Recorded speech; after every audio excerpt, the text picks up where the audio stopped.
Well, Nic Sulsky, I got you for your Chief Commercial Officer at PointsBet Canada, formerly of Monkey Knife Fight. Thank you so much for coming on and kind of working this out and going through all the proper channels. How are you doing so far? An exciting week. I'm tired, man. I'm tired. It's been an exciting week. It's been an exciting few weeks. It's been an exciting month, an exciting year. I mean, I think that I joined PointsBet Canada as employee number one officially, I think around 3 weeks ago. And then yesterday, as you know, Bill C-218 passed the Senate. There's one last thing left, which is royal assent, the Governor General signing it, but that's more ceremonial than anything else. So with that, it kind of clears the way for single event sports betting in Canada, which, I mean, it's about time. So yeah, I mean, it's I think yesterday around 3:45, my phone began to melt, which is an interesting feeling, when you're literally, my phone was heating up, which was kind of exciting. But yeah, no, it's exciting times. I mean, it's exciting times for a Canadian sports fan. It's exciting times for a Canadian sports gaming operator, for a Canadian sports brand. I think it's just an exciting time for Canadians. This worked out because, obviously we had kind of gone back and forth with getting you on, and then we have always just kind of operated that this was going to pass, moving ahead with it. But it really worked out serendipitously that kind of all this came down this week. I was reading a quote today, and we're going to talk about it on the podcast, that this is as big a step as the CFL getting the TV deals and stuff back in the 50s, right? Like, how big of a deal is this for the CFL? It's paramount to, I believe, the long-term prospects of the league. I mean, the CFL for years has relied on the gate. The TV deals obviously are massive, but the gate has been key to the league. And let's face it, during the pandemic, I mean, that's a significant amount of money that was lost because there were no fans in the stands. There really aren't any other significant new revenue streams that are going to come to the table for the league. So the passing of C-218, what that does is it provides an opportunity for the CFL to actually begin working alongside the best regulated legal sports gaming operators in North America. Whereas up until now, as you're probably aware, the CFL has been working with some of the gray market operators. The additional revenues that are now going to come to the table, both from a league perspective and from a team perspective, and from an additional engagement perspective, are going to be extraordinarily tangible. I mean, let's face it, people don't think of the impact of C-218 in single event sports betting with the big picture in mind. All they see is, oh my gosh, that's going to add some tax revenues. That's going to add money for the sports leagues. But what it's also going to do is, my belief, I'm a gaming operator, so the consumer protections and the responsible gaming aspects are, to me, the most important things. But that's not necessarily going to impact someone like yourself. The content creators now are going to see the extraordinary benefit of what the enhanced engagement around CFL games is going to bring to them, their sites, their content. So there's going to be an escalation of jobs in the Canadian sports industry, both by way of operators. PointsBet Canada, case in point, I'm employee number one. PointsBet Canada is the only operator today who is launching and building a distinct Canadian business and distinct operating team. So we will be hiring a significant amount of Canadians. Other operators will probably build smaller teams, but that's fine. Media companies are going to need to hire gaming experts to handle sponsorship opportunities and the content, the data. That's going to trickle down to the leagues and the teams. There's going to be There's now a whole new category of sponsorship in inflow that teams and organizations are going to have to deal with. And then from a content perspective, hey, sports gambling content is going to be prominent, as it should be. You want to educate the consumer on how to bet responsibly. You want to educate the consumer on how to bet confidently. But at the same time, I think now the consumer is going to be even more excited to engage with that content, to dive into that content. I think we're going to see a significant growth in just the overall engagement of the Canadian sports fan and the Canadian Football League fan.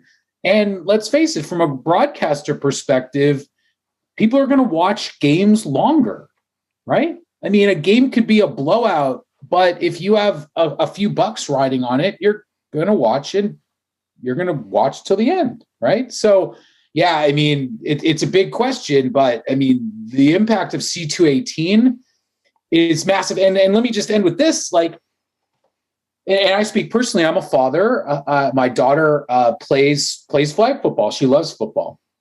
I think that the impact of the passing of C218 and the amount of additional revenue that's going to flow into the sports landscape as a whole is going to trickle down to grassroots and amateur sports, and it's going to provide a stronger foundation for the growth of the Canadian sports landscape as a whole. My daughter playing flag football will be positively impacted by the legalization of sports gambling because there's going to be more money in the ecosystem, and it's going to trickle down, and it's going to be operators like PointsBet Canada who keep that and have that in mind and understand that it's not just about generating bets from customers. It's about building a better holistic experience for the sports fan.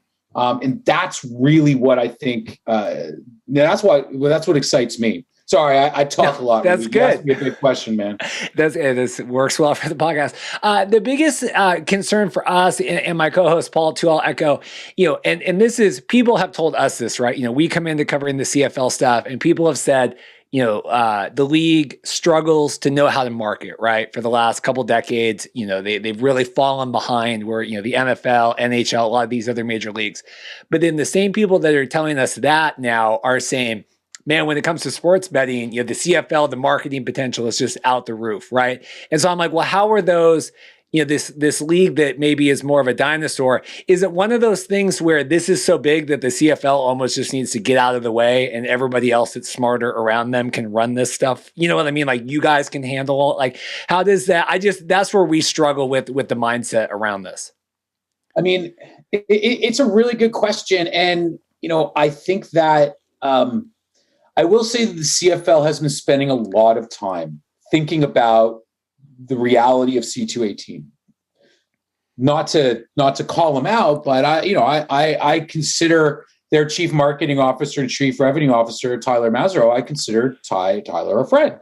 And I know how long he's been thinking about what the impact of C218 could mean in the marketing activities of the CFL. So I don't think it's right to think of the CFL as a dinosaur when it comes to their marketing initiatives in relation to the rollout of sports betting. I think that the CFL understands that there are experts within this digital marketing or digital sports gaming marketing realm that they're also going to be able to tap into now. Hey, PointsBet Canada, or here, I don't want to speak self-servingly, but let's face it, now that sports betting is going to be rolled out in Canada, there are some extraordinarily savvy digital marketing experts that are going to become a part of these activations alongside leagues like the CFL. So I don't think the CFL is thinking about this in a vacuum, and they're definitely not thinking about this like, 2014 or just to throw out a random year in the past. I think that what we're going to see is a level of new creativity when it comes to how the legalization of single event sports betting can be applied to the marketing efforts of the CFL to grow the league, right? I mean, ultimately, that's everyone's desire. Is I believe that, and I won't speak for everyone, but I believe that that single event sports betting in Canada is going to help grow sport, period, right? CFL, CHL, NHL. I mean, CHL is a little bit tricky because it's junior, like younger kids, but, NBA in Canada, MLB, and then most importantly, some of the smaller sports, right? Or some of the non-classic four North American sports. Golf is going to be big. Tennis is going to be big. There's a bunch of massive opportunities, I think, that are going to strike the Canadian market. But when it comes to the Canadian Football League specifically, I think that they are going to be able to bring to the table a unique integration of what sports betting and their brand, will bring together to the market. So, yeah, I don't think we can assume that their former marketing tactics are going to be applied in the future. Is this one of the things, are we going to feel the ramifications of this immediately this season, next year? I mean, how long realistically is it going to take for the average, someone that's just watching, the Rough Riders or whatever to experience all this? Well, C218 passed the Senate yesterday. It'll get signed hopefully tomorrow. Now, you look at the media right now, everyone's like, sports gambling is legal. Yeah. Single event sports gambling is legal. It's not, which is an advantage for the gray market operators, full stop, because now Canadians are just assuming that sports betting is legal. And now they don't mind sending their money off to Curacao or China, and they don't really understand that that's what they're doing. But regardless, let me step back. Sports betting in Ontario, which will most likely be the first province to roll out, Ontario optimistically will launch by the end of this year, by the end of 2021. It will most likely launch after the CFL season. So the CFL currently has a deal with a gray market operator. A number of teams have deals with operators that are operating in Canada currently, not under regulation. So I think the expectation from a CFL fan would be similar to what the experience is like as an NHL fan who's watching the Stanley Cup Finals right now. I'm a Montreal Canadiens fan. Go Habs, go! I would be wearing this right now, but this is a football hat, right? And I am wearing a football hat, by the way. This is a hat supporting my good friend Scott Fish, who runs like the biggest fantasy football league. Anyway, so if you're watching the Stanley Cup Finals, you're seeing lots of ads for these gray market operators, basically pushing to .net sites, which is free to play. And you're not allowed to get me started on the hypocrisy of .net marketing in Canada. You see on the ice, you see a number of logos or calls to action of gray market operators. You're going to see the same thing, in my opinion, most likely with the CFL broadcast. Again, we're day one after the passing of C218, so it's very early. But that's my expectation in 21, is to basically see something very similar to what we've been seeing with the Stanley Cup or the NHL playoffs.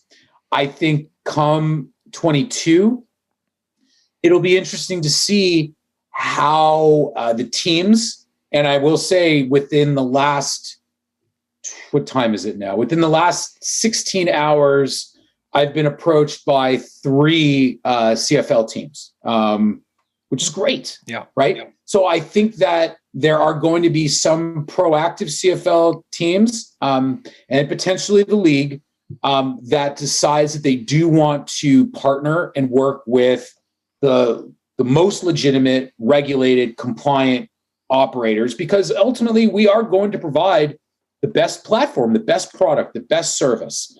PointsBet Canada, obviously I'm biased. We are going to be the only operator, outside of, there's one other that we will both know, but, the Score was founded in Canada. I have my own opinions about how we will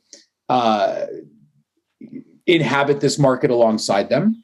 But I believe that PointsBet Canada, being a standalone Canadian operator, operating on top of the best product in the world, in my opinion, from a sports betting platform perspective, PointsBet, one of the reasons, just so you know, candidly, one of the reasons why I was so excited to join PointsBet and to be employee number one for PointsBet Canada is because PointsBet has built a best-in-class product. They've built their own tech stack. They operate their own tech stack. They understand the necessity to have boots on the ground in markets that they're going to launch in. They're an Australian company. They launched in the US and grown exponentially since that launch about 19 months ago. And we're going to replicate that success in Canada. So I believe that leagues like the CFL and teams like the ones that approached us over the last day understand that it's not just about money. Straight up, it's not just about money. If leagues and teams want to create true partnerships and want to create really strong, authentic bridges and connections to their fans, they are going to want to partner with the most compliant, the most safe, and the most Canadian operators that they can. Because ultimately, let's face it, one of the things that you and I both love about the Canadian Football League is what? It's so uniquely Canadian, right? Like a fan in Regina going to a Rough Riders game is completely different than a fan in Ottawa going to a Red Blacks game. It's that simple. People can say it. Operators can say it. But how many other operators have lived it, right? Very few. I have. I've worked with the XFL before. I've worked with the CFL before.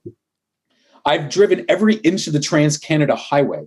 I've been to CFL games almost from every team.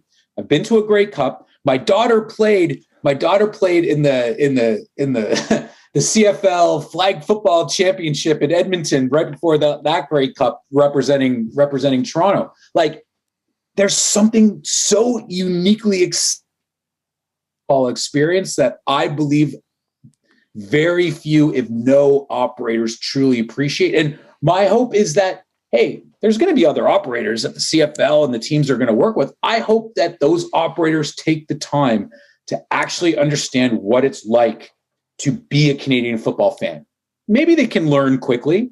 I don't know. Like, we'll see. I wouldn't bet on it. How about that? I'll tell you, that's one thing. You know, I was just had feedback from some of our listeners today. You know, some of the time that we put into learning the CFL game, you know, as we've expanded our coverage versus some of the others, and you know, they can sniff through that, right? The Canadians can kind of sniff through that authenticity. Talking about the XFL, I would be remiss, you know, when all this came out, and you know, we had Naylor and we had the 3 down guys and all that, and they're saying like, well, you know, 20 million a year, whatever, right off the bat, all this money's coming in, you know, and I think Naylor was like, well, yeah, but think about, you know, adding, you know, if you doubled the number of teams, you know, added the number of people involved, you know, with obviously with the US fans watching that stuff, does the passing of this, does this fuel the XFL CFL partnership talks? What are your thoughts on all that stuff as it relates to what you do? You know, I honestly don't think the passing of C218 fuels the conversation. I think that, you know, as said, you know, I worked with the XFL when I was running Monkey Knife Fight. We were the second company. We actually put our logo on the back of the LA Wildcats helmet. The XFL folks are great, and I'm actually, you know, quite friendly with some of the folks at Redbird that own the XFL. I have a lot of respect for them. I have a lot of respect for the folks at the CFL. I think that these conversations are still ongoing. I think that there is a potential exciting opportunity as a merger. I also think there's an exciting opportunity for each league to exist independently of one another. I think C218, what that does from a CFL perspective is I think it gives them, in the short term, a bit of a boost, right? It's kind of like if you watch Fast and Furious movies, it's like hitting that NOS button. You know what I mean? I think it's going to spark up. I think it's going to be great for them coming back this year. The reality is the real opportunities around C218 and single event sports betting will come to the CFL next year. But I honestly, I think that the idea of a merger, it's such a big idea and it's such a complicated idea that I think it was the reality is there's sports betting in the States, right? It's rolling out across the States. And by the time a merger would happen, the assumption is it's going to roll out across more US states. And I think even while the conversations with the XFL and the CFL were beginning, the idea of sports betting in Canada was something that was a matter of when, not if. So I don't think the passing yesterday actually has any real impact on the merger, because I think it was kind of a perceived reality that at some point Canadians and Americans in certain provinces and states would have sports betting or single event sports betting, and a merged league would have an opportunity to take advantage of that reality. At the same time, like I said, I mean, I'm a huge believer in what the XFL tried to do.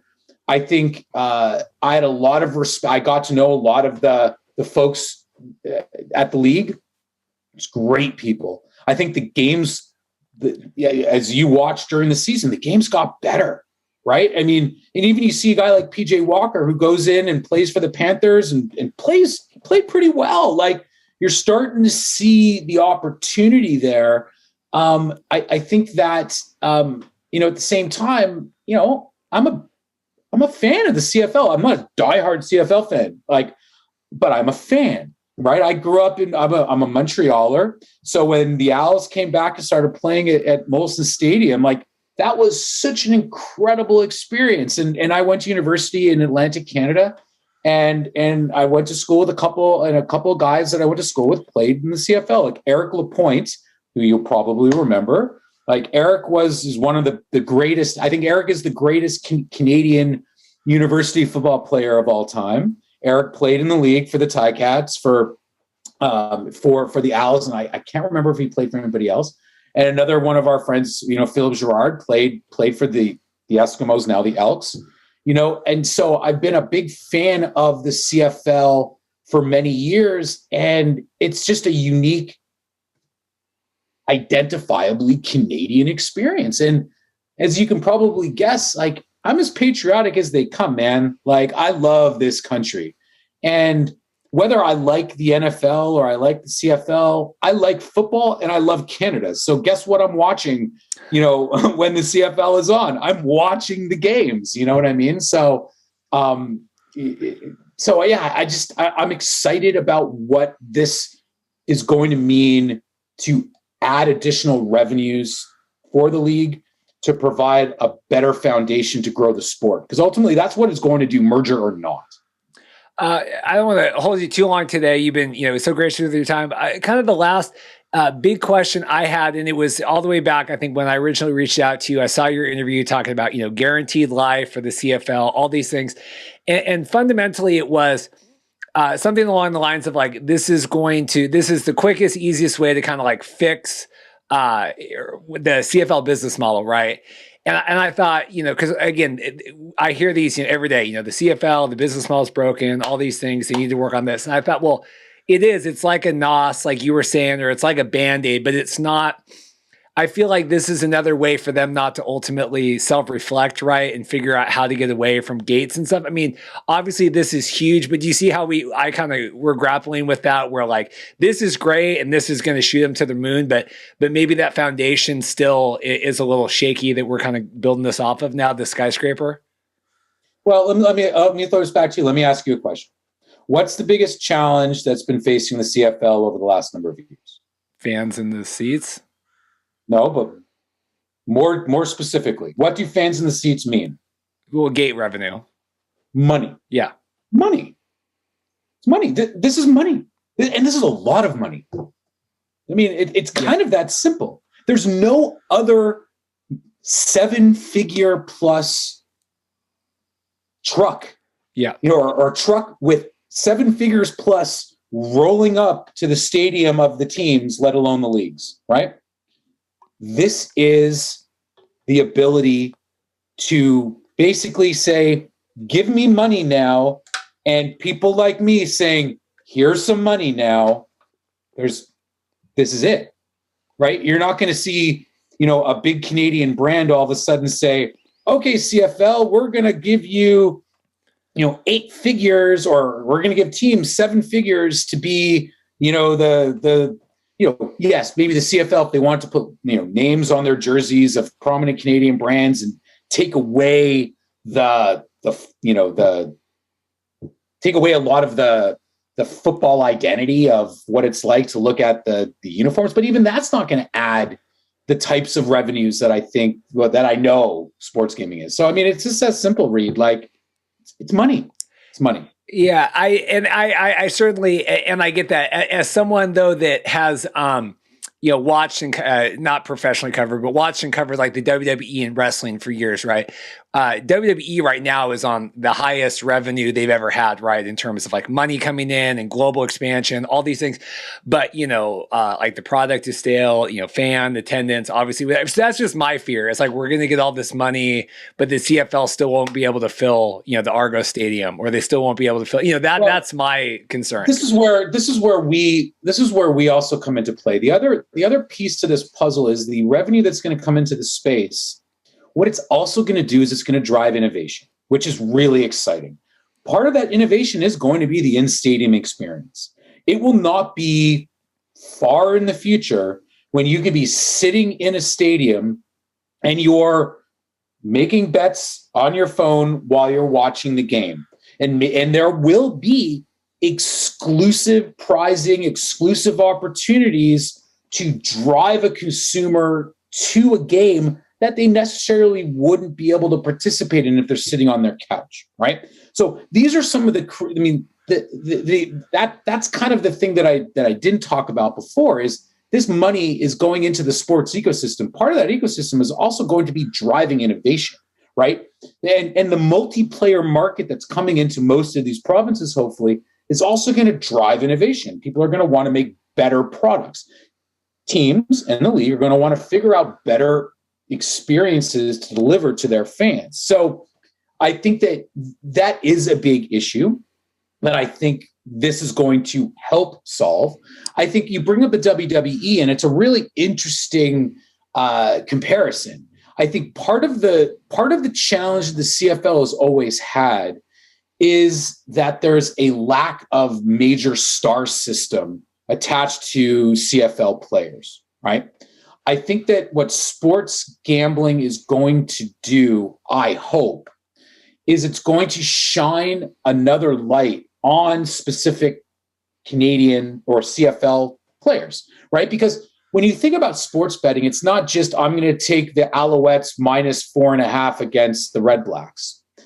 It's player props as well, right? So now I'm going to be able to place bets on specific players about whether they're going to throw over under a certain amount of yards, catch over unders, you know what I mean? So the Canadian football fan is going to be engaged and is going to become a lot more familiar with a lot of the Canadian football athletes. And now the trick is going to be how the CFL is going to take this additional money and how the teams are hopefully going to take this additional in-venue experience opportunity and figure out a way to integrate players into that. Not necessarily saying the players need to be involved in the promotion of betting, because that's not something that I think is necessarily a good idea.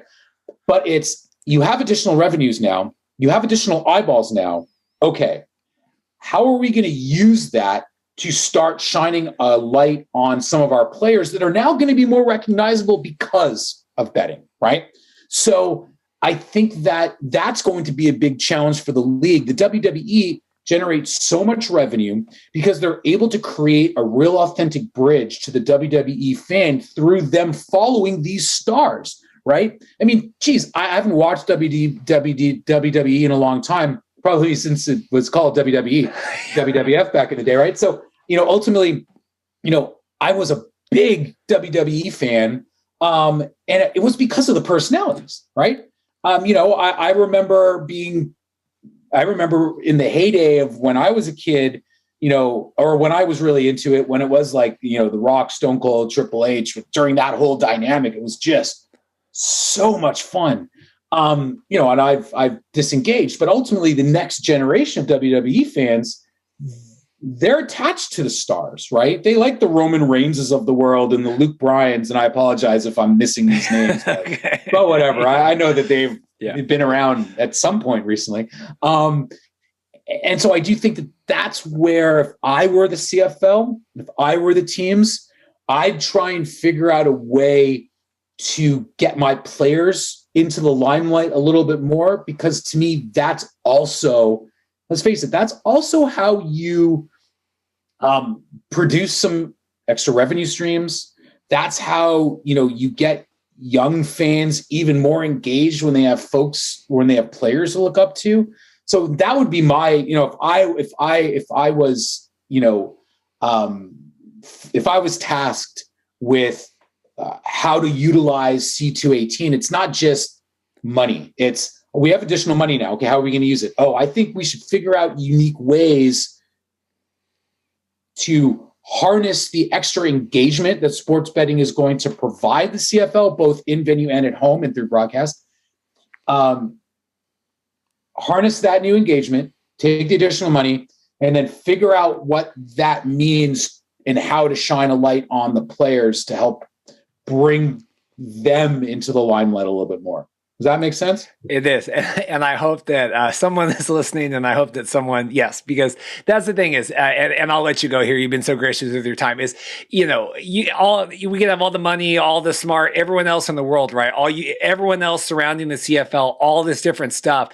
But if they're still just kind of stuck, that's just, that's my concern. But no, I think, again, utilizing that, building stars, just today, we have these players retiring and, sending shockwaves. And it's like, there should be, we need to have more of a focus on that than the players. And I certainly agree. But Nic, thank you so much for your time. You're a busy man. I'm sure this week it's just been crazy, but I'm glad that we got this scheduled ahead of time. And every once in a while, my luck works out, and it did work out this week in terms of timing. So thank you.